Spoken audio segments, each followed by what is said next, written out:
Mic लेकर के बोल दो। Good morning sir. Good sir morning. आप पहले से ज्यादा हैंडसम लग रहे हो। बोलना नहीं चाहिए, ऐसा लग रहा है जैसे हनीमून पे जा रहे हो।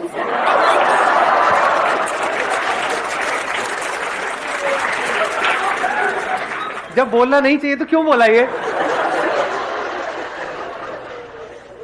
अब टॉपिक पे आते हैं। आज का जो हमारा सेशन का टॉपिक है, जो आपकी इस एज ग्रुप के लिए बड़ा कमाल का टॉपिक है। हुआ क्या है कि इस एज ग्रुप में ऑलमोस्ट मेरे हर सेशन में ये क्वेश्चन मेरे से किसी न किसी ने जरूर पूछा है, तो मैंने इसका आंसर तो दिया है लेकिन शॉर्ट में दिया है। कभी भी डीपली इस टॉपिक के अंदर हम नहीं गए हैं। टॉपिक इज के अपने अंदर के टैलेंट को कैसे पहचाने। ये क्वेश्चन आता है माइंड में, नहीं आता है? तो सर करना तो बहुत कुछ है लेकिन समझ ही नहीं आ रहा करें क्या। तो अगर किसी के पास में इस टॉपिक का या इस क्वेश्चन का जवाब है तो अपना हाथ ऊपर कर सकते हैं। मैं कहूंगा बोलने के लिए, फिर बोल सकते हैं। हाँ, उनको देना माइक। सर पहले साइलेंटली अपने आप को देखें कि तुम्हारे अंदर क्या अच्छा है, किस चीज में तुम बेस्ट हो, किस चीज में तुम अच्छे हो। तो इससे तुम्हें प्लस पॉइंट होता है कि तुम्हें पता चलता है कि हाँ इस फील्ड में हम अच्छे हैं, तो इसमें हम सक्सेस। लेकिन यहाँ पर एक प्रॉब्लम है बहुत बड़ी, क्योंकि अभी आप लोगों की एज इतनी ज्यादा नहीं है, इतना कुछ किया ही नहीं है लाइफ में, तो समझ ही नहीं आएगा कि मैं किस में अच्छा हूँ। और जरूरी नहीं है जिसमें आप खुद को अच्छा समझ रहे हो उसमें आप एक्चुअल में अच्छे हो। जैसे अपना गाना सबको बड़ा अच्छा लगता है बाथरूम में जब गाते हैं, लेकिन बाहर से गालियां पड़ रही होती है। प्रॉब्लम यही है सबसे बड़ी, क्योंकि जैसे ही आप कहोगे कि मैं किन चीजों में अच्छा हूं या किन चीजों में अच्छी हूं, तो क्या आएगा माइंड में? दो चार चीजें आने वाली हैं। या तो सिंगिंग आ जाएगा, डांस में अच्छे हैं, हाँ नाव नाच के दिखाओ। यही है प्रॉब्लम, है ना? सिंगिंग, डांसिंग, पेंटिंग, ये सब हॉबीज है बेसिकली। और हम कहेंगे इसमें हम अच्छे हैं, ठीक है। तो अब प्रॉब्लम, दूसरा जो चैलेंज आने वाला है, इससे पैसा कैसे कमाएं? क्योंकि अब आप अकेले नहीं हो जो सिंगिंग में पैसा कमाने का सोच रहे हो, आपके ऐसे लाखों लोग हैं इंडिया में। जरूरी नहीं है वो जितने भी टैलेंट शोज हैं, सो कॉल्ड टैलेंट शोज, जहां पे सिंगिंग को जज किया जाता है, वहां पे क्या सिंगिंग के बेस पे आगे बढ़ते हैं या और भी बहुत कुछ चाहिए होता है? एक कहानी नहीं चाहिए होती है, किसी दुखियारे की कहानी कि ऐसी जगह से आया है जहां पर चारों तरफ मौत ही मौत थी और वहां से भी वो जिंदा बाहर निकल करके आया है। गाना गुना क्या है वो तो सेकेंडरी है। सच कह रहा हूं गलत कह रहा हूं? सही कह रहे हो। एक है पैशन, एक है प्रोफेशन।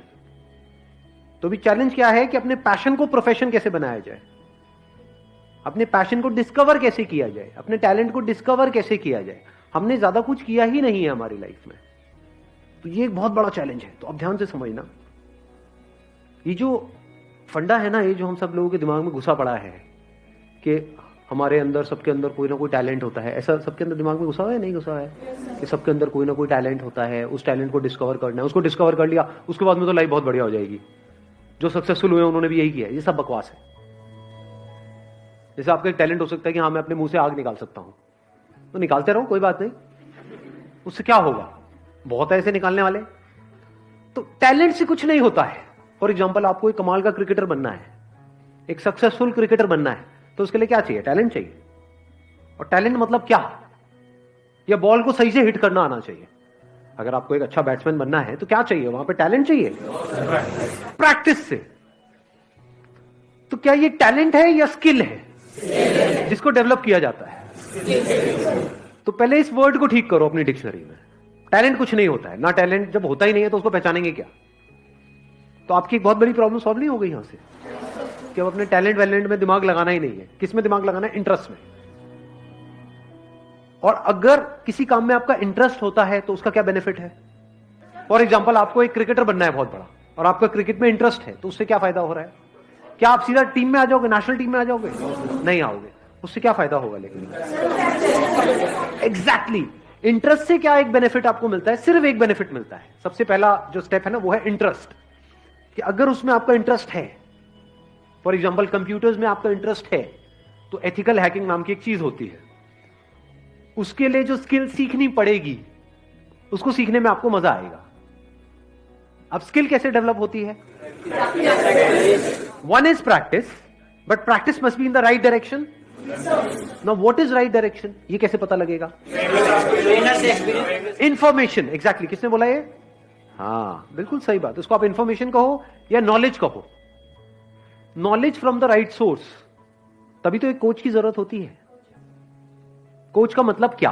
कि वो बंदा एक्सपीरियंस्ड है, उसने या तो और लोगों को सक्सेसफुल बनाया है या वो खुद सक्सेसफुल था और अब आपको कोचिंग दे रहा है, इसी का तो मतलब है। और क्या है? तो वहां पर क्या चाहिए हमको? नॉलेज चाहिए from the right source. Knowledge भी कहां से चाहिए? वो बंदा जो उस फील्ड में एक्सपर्ट हो। अब अपने इंटरेस्ट को कैसे आइडेंटिफाई करें? क्वेश्चनिंग से कुछ नहीं होता। देखना, ध्यान से समझना, क्योंकि आप क्या है, मेरे को पता है आप लोग क्या करते हो। मेरे किसी सेशन में कोई बात सुन ली, मैंने किसी सेशन में कुछ बोल दिया, questioning is the beginning of intelligence, questioning यहां भी चेप दो, हर जगह क्वेश्चनिंग को चेप दो। यही हम गड़बड़ नहीं करते हैं। हर जगह एक ही फंडा फिट नहीं होता है। अब ध्यान से सुनना, इंटरेस्ट बनता कैसे है? इंटरेस्ट को आइडेंटिफाई करने से पहले तो ये समझना पड़ेगा व्हाट इज इंटरेस्ट। क्या किसी भी ऐसी फील्ड में आपको इंटरेस्ट आ सकता है जिसके बारे में आपको कुछ पता ही नहीं है? एक ऐसी गेम है जिसका मुझे नाम नहीं पता है एक ऐसी गेम है, उसमें कितने लोगों का इंटरेस्ट है? हाथ ऊपर करो। अबे कैसे हो सकता है यार? अरे यार, गेम ही नहीं पता मेरे को। वो गेम है, उसमें ऐसे उल्टे खड़े होना और पिछवाड़े पे डंडे पड़ते हैं जब तक पूरा लाल ना हो जाए डंडा, पिछवाड़ा टूट ना जाए। प्रॉब्लम समझ आई? कि जब तक हमको किसी चीज के बारे में इंफॉर्मेशन ना हो तो इंटरेस्ट का तो सवाल ही नहीं उठता।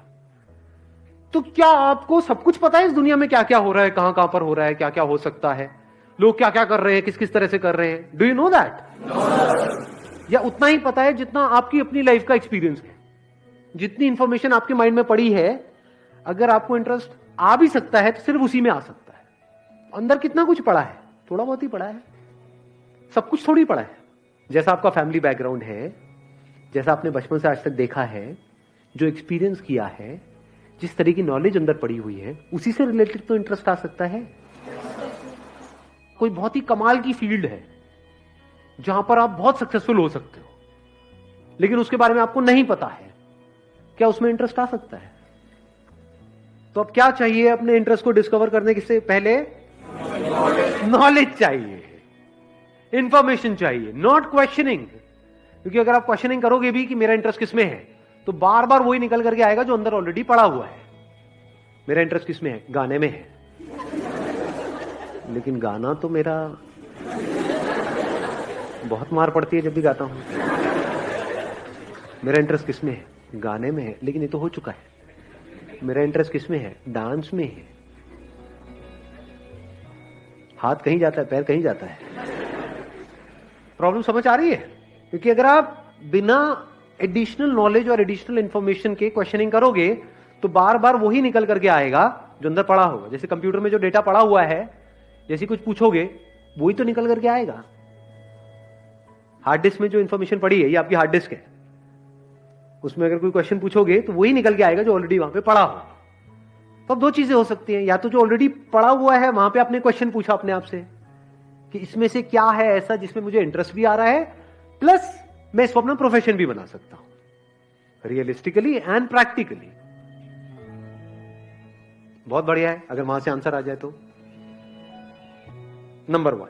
नंबर 2, अगर ऐसा नहीं हो रहा तो आपने अपने आप से क्वेश्चन पूछा, अच्छा मेरा क्या इंटरेस्ट है, बट आपको कुछ भी उसमें से प्रैक्टिकल नजर नहीं आ रहा, अब क्या करें? नई इंफॉर्मेशन गैदर करो। सिंपल है ना यार, इंफॉर्मेशन एज में हम बैठे हैं। देखो दुनिया में लोग क्या क्या कर रहे हैं, देखो किस किस तरह की फील्ड्स हैं। बहुत लोग ये काम भी नहीं करते हैं कि नहीं हमें तो सब पता है। अबे क्या पता है तुम्हें? कुछ नहीं पता है। यहां से शुरू करो, क्योंकि जैसे ही आप बोलोगे ना हाँ मुझे तो सब पता है, तो क्या होगा? आप एक ही तरह के उसमें स्ट्रक्चर में घूमते रहोगे बस। और वहां पे अगर कुछ अचीव कर भी लिया तो जरूरी नहीं है कुछ बहुत बड़ा होने वाला है। लाइफ में कुछ बड़ा करना है ना, तो ऑब्जर्व करो ऐसे ऐसे लोगों को जो एक्चुअल में कुछ बड़ा कर रहे हैं। ऐसे कितने लोग हैं दुनिया में? कितनी सक्सेस स्टोरीज होंगी इस दुनिया में? लाखों हैं। अगर पास्ट को भी इंक्लूड कर दो तो करोड़ों हैं। तो अगर उन लोगों के बारे में आप पढ़ने लग जाओ, उन लोगों को सुनने लग जाओ, तो दिमाग खुलेगा नहीं खुलेगा? हाँ, एकदम से आइडियाज आएंगे नहीं आएंगे? हाँ, उनको देना पीछे माइक। तो मुझे एक क्वेश्चन था कि what is determination? Determination actual में है क्या, और क्या चीज उसे हमें इंड्यूस करती है? डिटर्मिनेशन इज कि कुछ भी हो रहा है लेकिन हम अपने ट्रैक पर रहे। What ever is going on, बाहर भी और हमारे अंदर भी बहुत कुछ चलता रहता है ना, कि छोड़ो क्या पड़ा है, ये है वो है। बाहर भी लोग बोल रहे हैं छोड़ो तेरे से नहीं हो पाएगा, ये है वो है। तो चाहे बाहर कोई कुछ बोल रहा है, चाहे अंदर कुछ उल्टा सीधा चल रहा है, if you can stay on track. Now what is track? That you know at the deepest level of your being कि हाँ ये काम करना सही है। फॉर एग्जाम्पल, ज्यादातर लोग क्या होता है, वो अपने मन के हिसाब से चलते हैं। और अब हमारी ये जो आदत है, इसको घर वाले भी बढ़ावा देते हैं। बेटा आज तेरा क्या खाने का मन है, बता ना। ये बड़ा फुद्दू सवाल है, क्योंकि हम जाने अनजाने उस बच्चे की क्या आदत बना रहे हैं, मन के हिसाब से चलो। जो मन के हिसाब से चलेगा वो जिंदगी में कभी कुछ बड़ा नहीं कर पाएगा, फॉर श्योर। क्योंकि मन क्या करता है, मन तो 1 मिनट में एक्साइटेड हो जाता है, 1 मिनट में डिप्रेस्ड हो जाता है। मन यही करता है। फॉर एग्जाम्पल, आपको एक्सरसाइज करनी है डेली, ये अंदर से पता है सही ट्रैक है गलत ट्रैक है, सही ट्रैक है। लेकिन जब करोगे तो कई बार ऐसा नहीं होगा। जब अब वर्कआउट करोगे, कितने एक्चुअल में करते हैं वर्कआउट डेली बेसिस पे? बाकी खेलते रहो पबजी बैठे बैठे। तो क्या होता है कि जब हम वर्कआउट करते हैं तो कई बार बड़ा अच्छा वर्कआउट हो जाता है, यानी उसके बाद बड़ा सही फील होता है, बहुत मजा आ रहा होता है। तो वो जो फीलिंग हुई उसको आपने पकड़ लिया, अगले दिन अब आप वही फीलिंग को रिपीट करना चाहते हो, और अगले दिन इतनी बढ़िया फीलिंग नहीं हुई, तो अब आपने क्या किया, उसको करना ही छोड़ दिया। ऐसा होता है नहीं होता है?